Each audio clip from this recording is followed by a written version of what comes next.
our focus, single focus right now is on the veteran community to kind of curb the epidemic of veteran suicide through our advocacy. And by doing podcasts like this, you're doing a huge service, because what I want to do is destigmatize veterans' mental health. That's my goal.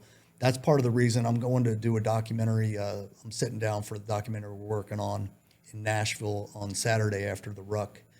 And what I'm doing with that is like, man, I don't want to be the poster child of veteran mental health to some degree, right? It's like, your claim to fame is being jacked up. Yeah. But, I'll do whatever it takes, man, because I have been through these experiences, and I'm strong enough now to speak about them publicly. And I want everybody to know that, you're not weak for getting help and not committing suicide, dude. That doesn't make any sense. Like, I grew up that way. Men don't speak about, their feelings and stuff like that. Over 50, we all did. But dude, like, whether you're men, women, dude, like, what I'm trying to advocate for is you're not weak for reaching out, for help. You're actually doing one of the hardest things. One of the hardest things I've ever done was battle myself and my demons. Like, absolutely harder than Special Forces selection. It was harder than being in combat, harder than MMA workouts. Doesn't even compare, man. Absolutely. The anguish.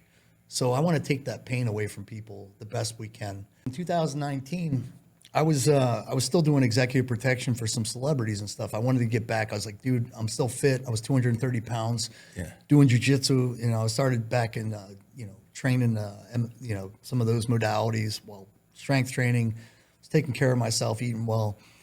And then I get back from an overseas trip, and I had this pain in my hip for about six months. It was off and on. I was like, it's probably a sports injury from jiu-jitsu. And you're stubborn, and And the irony was I was still battling some things, like at that time. I was still dealing a lot with some of the mental health issues, and at times highly suicidal, right?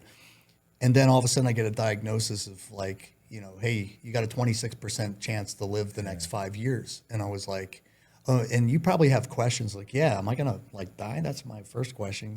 When I called the doctor, that's when I first got my original diagnosis. Don't listen to him. And then it shifted to stage 4, where I had an 8% survival rate for 10 years. And I'm trying to do the math, adding these, because I'm not a math guy, clearly.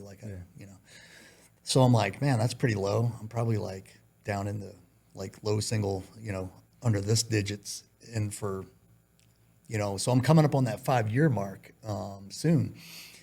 And I shouldn't even be here right now. So I was talking to my wife last night. I said, man, I'm so grateful. I have so much gratitude. And that's a quality people really need to wake up every morning and just be grateful for something, your friends, your family, whatever's going good in your life. And I was like, man, I'm so grateful, the company and the team that we're developing at BKVF and the help, that the services we're committing I'm so grateful to still be here, And I said, man, I just want to see it a little bit more. I'm a little bit, what's the word?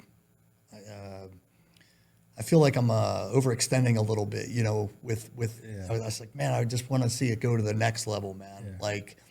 I kind of want to develop the BRCC or Black Rifle Coffee model, make the company kind of go to the next level, but also be really cool and interesting. And, our marketing goal for this year for our marketing team, I was like, when we had our business strategy meeting up in South Carolina earlier in the year, I told my marketing team and our core team, everybody that flew in, I said, by the end of the year, I want to do who the fuck are those guys? That's our marketing strategy.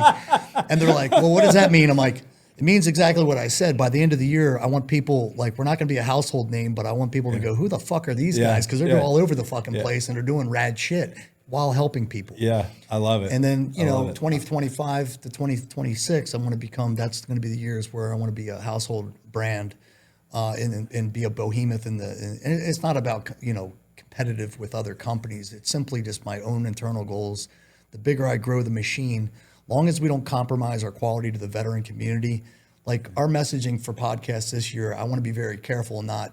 What I need is really donor support and people backing us. Yep. Next year, I want to go on a Joe Rogan, the bigger, behemoth, Absolutely. Podcast. We had him here first, Joe. Yeah, that's right. No disrespect. No disrespect. But I want to go. If you're a veteran in need, come to us, because this, we're still growing. So you got to have all your metrics in hand. And make no mistake, if we compromise the quality of the veteran community, they'll eat us alive. Yeah. And also, it's not about how big we are. It's about the quality of our services. Absolutely. So it's a balance, It's a balance, but it does matter because the more momentum, the bigger the wave, right? The more impact you have.